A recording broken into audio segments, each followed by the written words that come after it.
കേരള കോൺഗ്രസ് മാണി വിഭാഗം പിളർപ്പിലേക്കെന്ന അഭ്യൂഹങ്ങൾക്കിടയിൽ party steering committee യോഗം 9-ാം തീയതി കോട്ടയത്ത് ചേരും.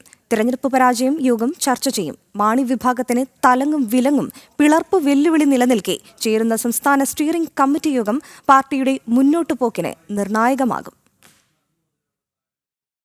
ഒന്നിലധികം പിളർപ്പ് വെല്ലുവിളികളാണ് കേരള കോൺഗ്രസ് മാണി വിഭാഗം തെരഞ്ഞെടുപ്പിൽ സംപൂജ്യരായ ശേഷം നേരിടുന്നത്. അതിലേറ്റവും പ്രധാനം തെരഞ്ഞെടുപ്പിന് മുമ്പ് സജീവമായിരുന്ന മുന്നണി മാറ്റ തീരുമാനങ്ങളെ സംബന്ധിച്ചാണ്. ജോസ് കെ മാണി UDF ചേരിക്കൊപ്പം പാർട്ടിയെ കൊണ്ടുപോകാൻ സാധ്യതകൾ തേടിയതും റോഷി അഗസ്റ്റിൻ, N ജയരാജ്, പ്രമോദ് നാരായണൻ സംഘം ഇതിനെ എതിർത്തതും തെരഞ്ഞെടുപ്പിന് ശേഷം വലിയ ചർച്ചയാകുന്നു. മുന്നണി മാറ്റം സാധ്യമായിരുന്നുവെങ്കിൽ ചരിത്രത്തിൽ ഒരിക്കലും ഉണ്ടാകാത്ത ദയനീയ പരാജയം പാർട്ടിക്ക് നേരിടേണ്ടി വരില്ലായിരുന്നുവെന്ന് മുന്നണി മാറ്റത്തെ അനുകൂലിച്ചവർ പാർട്ടി പരാജയത്തിന് ശേഷം ശക്തമായി വാദിക്കുന്നുണ്ട്. ഇത് റോഷി അഗസ്റ്റിൻ വിഭാഗത്തിനെതിരെ തുറന്ന പോരിനും വഴിവെക്കുന്നു.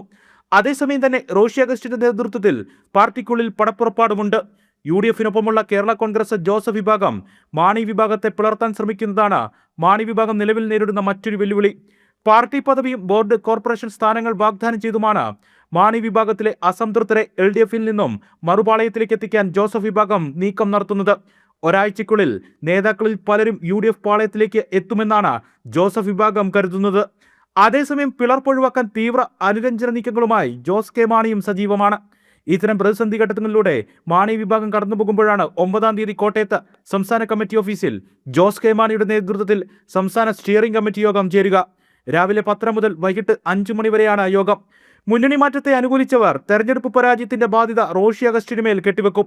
തദ്ദേശ തെരഞ്ഞെടുപ്പിൽ CPM വോട്ടുകൾ മാണി വിഭാഗം സ്ഥാനാർത്ഥികൾക്ക് ലഭിച്ചില്ലെന്ന് നേരത്തെ നേതാക്കളും പ്രവർത്തകരും ആക്ഷേപം ഉന്നയിച്ചതാണ്. സമാന ആക്ഷേപം സ്റ്റിയറിംഗ് കമ്മിറ്റി യോഗത്തിലും ഉയരാൻ സാധ്യത.